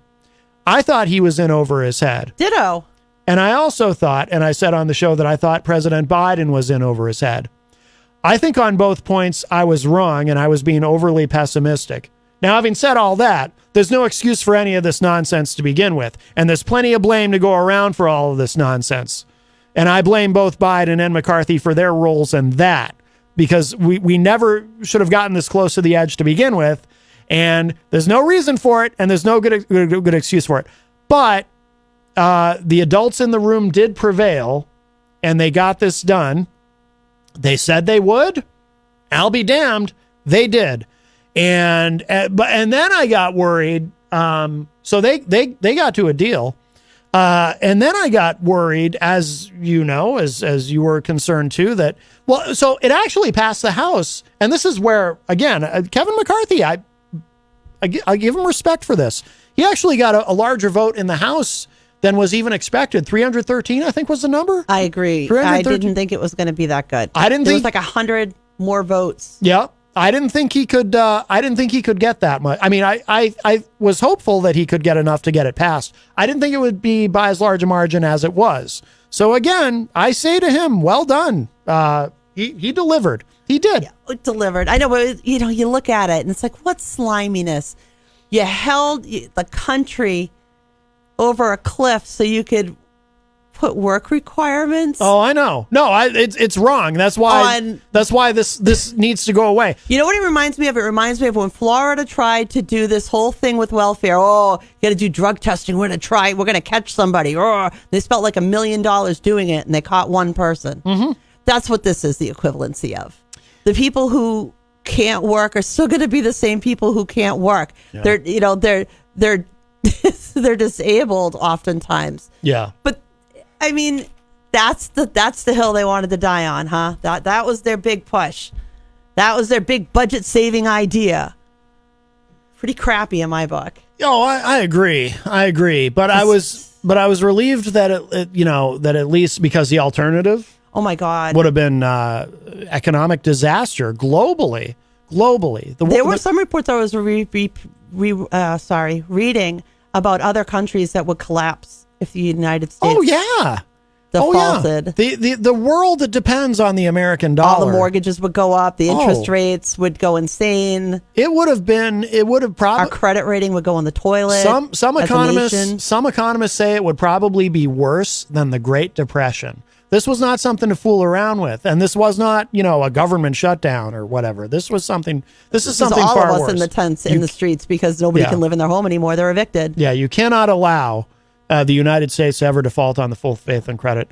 So, you'd think they'd be more protective over the military paychecks. I know. They seem to be so willing to toss that. They didn't care that the military would go without paychecks. Well, all of them. Yeah. The whole military. Oh, yeah. No paycheck. Yeah. That's all right. Throw the bus over them. We want these people getting food stamps to work. Lazy. Ugh. That's our hill. Well, come on. So they got it done, and then so they got it through the House by a larger margin than I expected. So again, I do offer kudos to Kevin McCarthy, and then I got nervous. We were nervous about the Senate. Oh, that was scary. Because in the Senate, you had people trying to amendments, yeah, and. See, the problem there is if someone had actually had enough votes to get an amendment attached to that bill, it would have gone back to the House. And then the House would reconciliation, and it wouldn't have happened. And then the House would, right. And there wasn't time for that. So I was very relieved that it got to the they were playing with fire, though. You're looking at the score. You're looking at the vote total, 48-51. This is too close to play with. Yeah, it is. All it would have taken was a couple of people to get a hair across their tuchus, and you would have had an amendment, and we would be over the cliff. Yeah. Yeah. But they're playing games with our lives, and I don't like it. But it got done. I did think it was kind of funny as I did mention this on the show the other day that night when you put the from C-SPAN or whatever it was on the computer, you put the live feed on of them voting, and you could hear Chuck Schumer. Senate Majority Leader Chuck Schumer saying, all right, that because they were voting on the amendments. All right, that one was 10 and a half minutes. That's pretty good, but let's get the next one down to 10. Let's keep this going. Don't anyone leave. We gotta keep going. Come on. They passed a rule to limit debate to 10 minutes per amendment. Yeah. Which was a good move. Yeah. Yeah. Which is a good move, because if they hadn't have, they could have kept people going as long as they could keep talking. Oh, yeah. Yeah, filibustering and the whole mess. And then we go over the cliff. Military, no paycheck. So thank God. So so Schumer made sure it got done. So kudos to him for. I mean, he was keeping the train rolling. It actually ended up. What was it, by 11 o'clock? Right, they passed it. See, I think it was around 10 o'clock when they finally started taking the vote. Okay, yeah. But I remember when you walked in and you're looking at what I'm watching and you're like, oh, they're voting? I'm like, nope.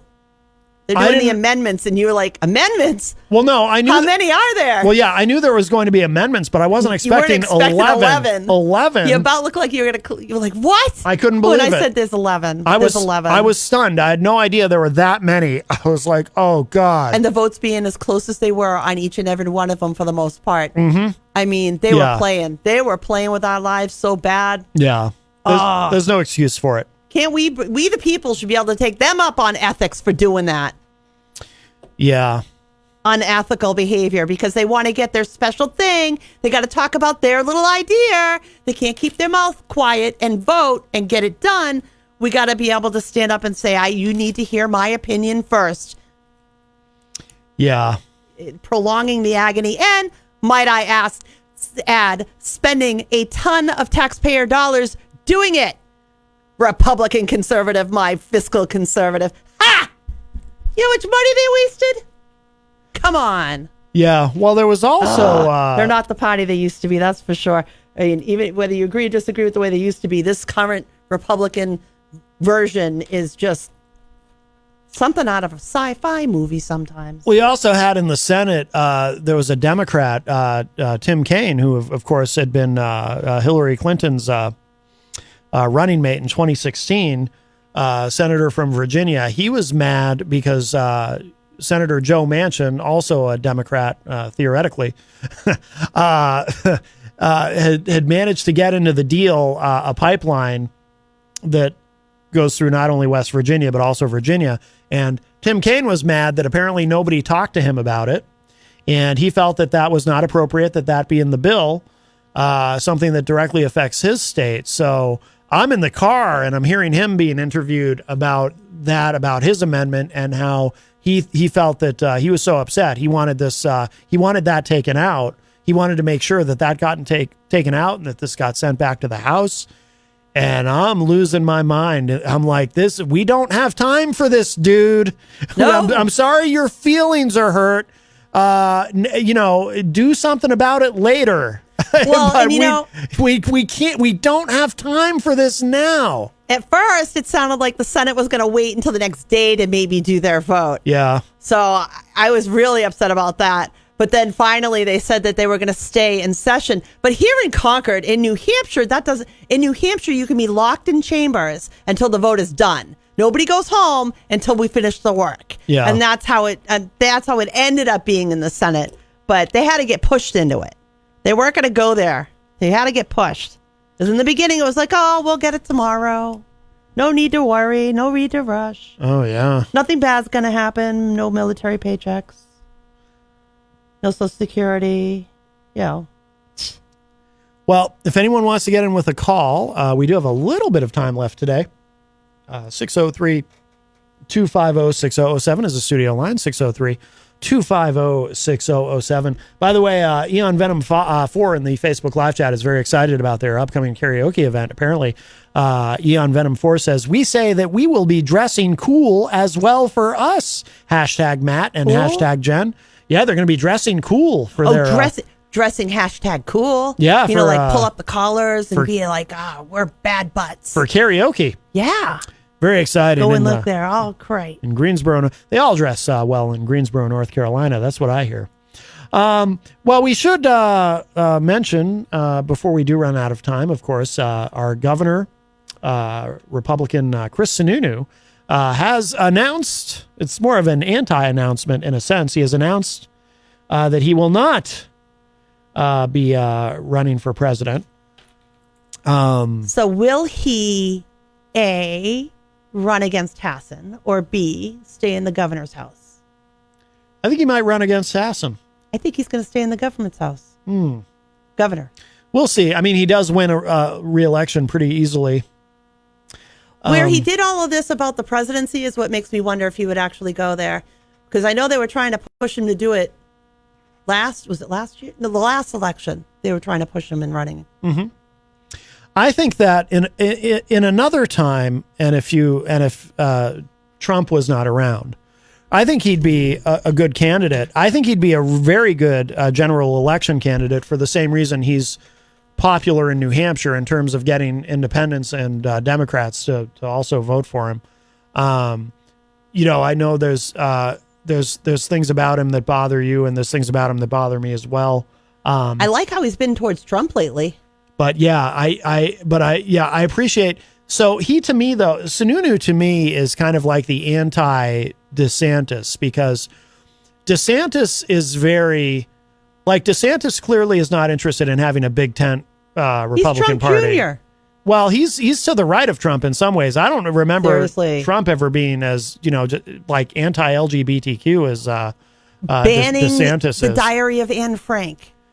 Yeah, DeSantis is like the culture war on steroids with this guy, and Sununu is more just people wonder why, in spite of the things that I've taken issue with about Chris Sununu, why I kind of still dig him in some ways. Is he reminds me, or he makes me believe that there still could be a Republican Party that's not so angry and grievance driven and all this anti-woke stuff and all this, because I don't hear him doing any of that. He's a much more positive. He's like a Republican, the kind of Republican who wants a big tent, who wants to bring people in, whereas DeSantis is like, hey, if you don't agree with me and you're not anti-woke, if you even can explain what that means, I'm pushing you out. Like DeSantis is almost like, if you're not with me, I don't want your vote anyway, because I think you're awful, and go away. Whereas Sununu is more we want a big tent. We want to bring people in with different ideas and different viewpoints. And there are times when you hear him talk and you kind of wonder, is he trying to bring the Republican Party back from Trump? He did add in his announcement that he wasn't going to run for president, that he added it was more important to defeat Trump. Yeah, he seems to be convinced. Which I thought was really... I liked that. I like the fact that he stood up to Trump and has been calling it as he sees it lately. Well, actually, I have here, this is from Mediaite. So this is what Sununu said to Dana Bash on CNN. So Dana Bash asked him if he is the nominee, referring to Trump, will the Democrats win? And Sununu said, oh, yeah, he can't win in November of 24. The math has shown Donald Trump has no chance of winning in November of 24. He won't even win Georgia. If you're a Republican that can't win Georgia in November of 24, you have no shot. And he's proven that. Not only has he proven that, but the candidates he gets behind in a good conservative state like Georgia lose the race. His messaging doesn't translate. It does well with a and by the way, I agree with him on this part. It does well with a hardcore 30 to 35% base, but he loses everybody beyond that, and no one is undecided about the former president. There's no one out there going, well, maybe I might consider voting for him. You know where you are. He's a known commodity, and so the math doesn't add up. If Republicans nominate him, then we're saying a vote for him in the primary is effectively a vote for Joe Biden. I mean, that's ultimately how the math will play out.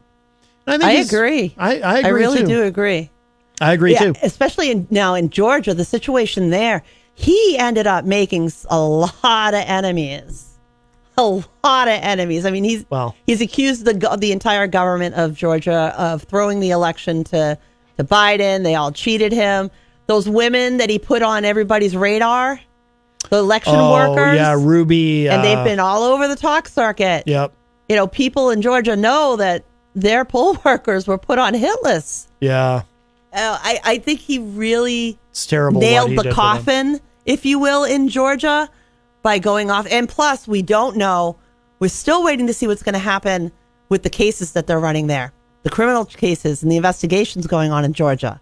That's going to change things too, because that still hasn't come out, but it will. Right. That's probably within a few months. I'm thinking.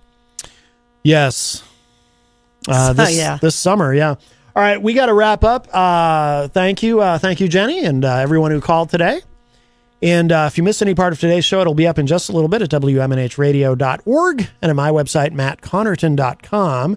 And let's see. So tomorrow on the show, we've got members of Sepsis. Sepsis coming in. Yep. Talking about the Jewel event tomorrow night. And they're going to be releasing the co-headliner for this year's Swarmy Fest. Very and good. if you want to see more about me, go to JennCoffey.com. JennCoffey.com. Very good, very good. All right, thank you, everybody. And we're actually going to leave you with Bloodline. I'm sorry, we're actually going to leave you with a Sepsis song. This was the newest single, Bleed Lines, that we had world premiered here on the show. And let's give this a listen to close out today's Matt Connarton Unleashed. And that's it for us for now. Talk to y'all a little bit later. Bye, everybody. Bye-bye.